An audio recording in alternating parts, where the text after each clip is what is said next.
Halo semuanya, terima kasih telah mengklik video ini dan selamat datang di Uzumaki Film.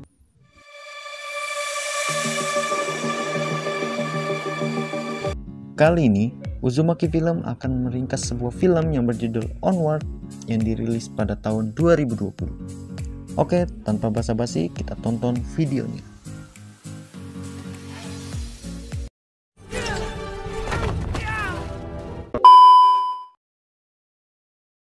Di awal scan, diperlihatkan dunia yang dihuni oleh para makhluk mitos seperti unicorn, duyung, goblin, dan lain-lain.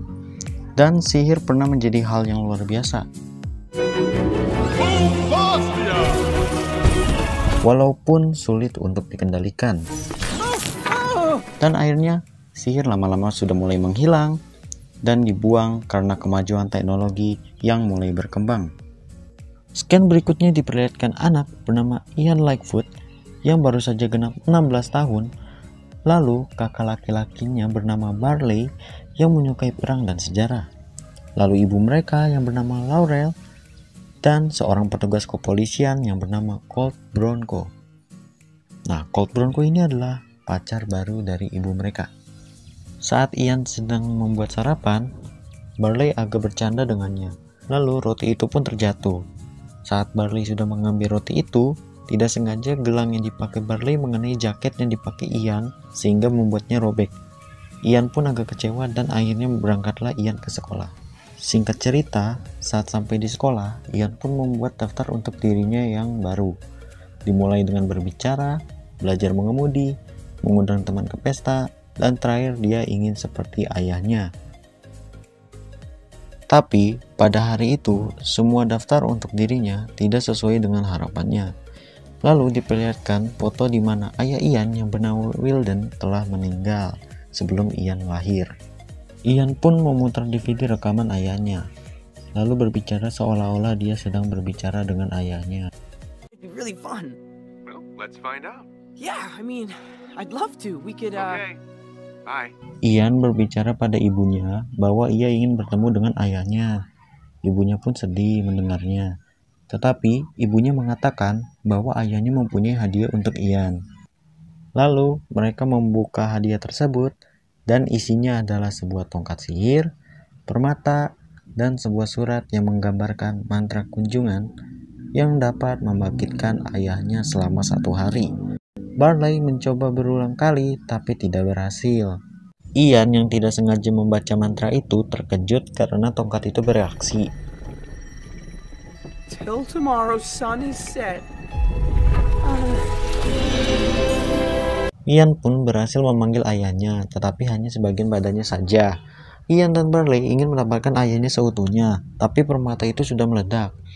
Lalu, Barley memberitahu Ian bahwa mereka harus pergi ke kedai Manticore untuk menemukan permata itu. Mereka pun pergi ke kedai tersebut. Saat mereka sudah pergi, ibunya pun mengecek keadaan mereka ke kamarnya, tetapi mereka sudah tidak ada. Dan kamarnya pun berantakan. Emang anak kurang ajar. Pergi nggak bilang-bilang sama orang tua. Ibunya tahu mereka akan pergi ke kedai Manticore karena melihat kartu Barley yang ditaruh di meja Ian.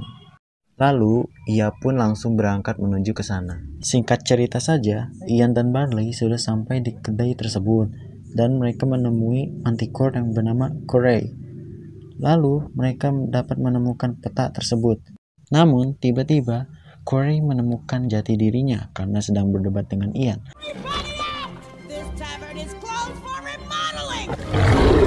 Dan mulai mengamuk lalu membakar kedai itu, sampai peta itu pun terbakar. Beruntung, Ian dan Barley selamat.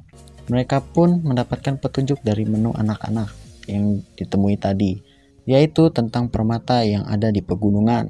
Mereka pun langsung pergi ke sana. Lalu Scan berpindah ke ibu mereka yang sudah sampai di kedai yang terbakar itu. Probably on fire. Fire? Fire! The place is on fire! My boys, we're not gonna go! Get it off! Get it. Lalu ia bertemu dengan Corey, dan Corey menjelaskan bahwa dia melihat 2 remaja yang sedang mencari permata, tetapi dia lupa memberitahu bahwa ada kutukan penjaga ketika mereka mengambil permata tersebut. ibu mereka pun mencoba mengelabui polisi yang sedang menginterogasi Corey. That's good, but get your head a little bit higher. But Just don't take too long back there, okay? Hey, you hear me? I said don't take too long back there because Lalu membawa Corey bersamanya. Karena Corey bilang bahwa penjaga tersebut bisa dikalahkan dengan pedang sihir yang sudah digadainya. Lalu scan berikutnya diperlihatkan mobil Ian dan Barley yang mogok karena kehabisan bensin saat di perjalanan. Lalu Barley menyuruh Ian menggunakan sihirnya untuk membuat dirijen bensin yang kecil menjadi besar. Namun bukan dirijen yang semakin besar, justru Barley yang menjadi kecil diakibatkan Barley mengganggu Ian yang sedang menggunakan sihir. it worked! The can is huge! And the band is huge! And you're... Oh no. Saat itulah mereka menemukan SPBU. Saat mereka ingin pergi dari SPBU, Ian tidak sengaja menjatuhkan motor milik geng para peri, lalu mereka pun dikejar oleh geng tersebut.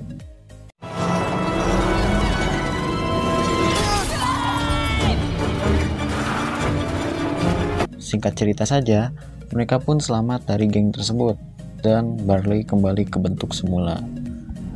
Tapi saat Barley kembali seperti semula, dia tidak sengaja menginjak pedal gas sehingga membuat mereka dikejar-kejar oleh polisi.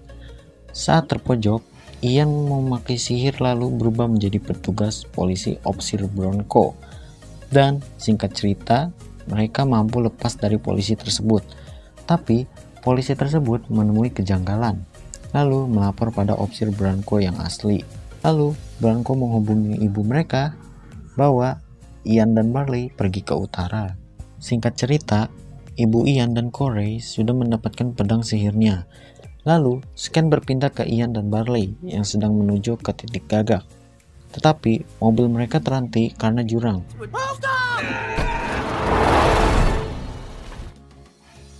Ian lalu mencoba menurunkan jembatan dengan menggunakan sihir melayang dengan dibantu Barley yang memegangi tali yang terikat pada tubuh Ian.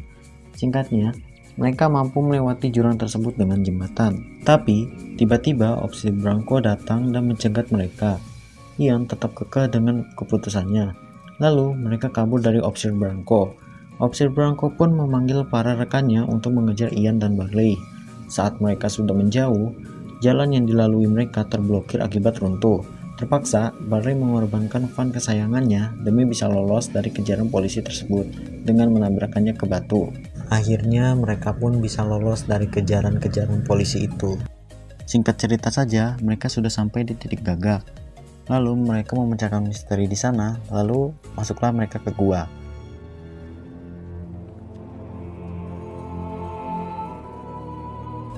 Dan melewati serangkaian jebakan di sana.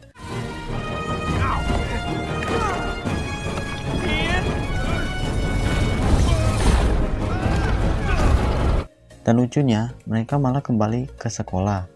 Mereka kebingungan, kenapa mereka bisa ada di sekolah. Barley, kok kita malah balik ke sini sih? Ya mana aku tahu, anjing. Ian pun sudah putus asa dan pergi meninggalkan Barley. Ian pun pergi ke sisi tebing dan duduk termenung bersama sebagian tubuh ayahnya. Tetapi Barley tetap mencari permata itu. Singkatnya saja, Barley dapat menemukan permata itu di tugu depan sekolah. Waktu yang sama, Ian pun datang ingin menemui Barley. Tetapi kutukan itu datang seperti yang dikatakan Corey. Penjaga tersebut berbentuk naga yang terbuat dari bangunan sekolah. Ian dan Barley yang melihat akan hal itu langsung bergegas menggunakan batu tersebut untuk memanggil ayahnya. Saat naga itu ingin menyerang Ian dan Barley, datanglah ibu mereka bersama Corey dan langsung melumpuhkannya dengan memotong sayap dari naga itu.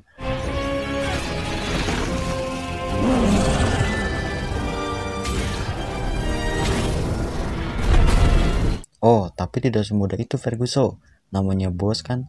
Saat Corey ingin menyerang naga itu bangun dan langsung menyerempet mereka berdua sehingga mereka terjatuh.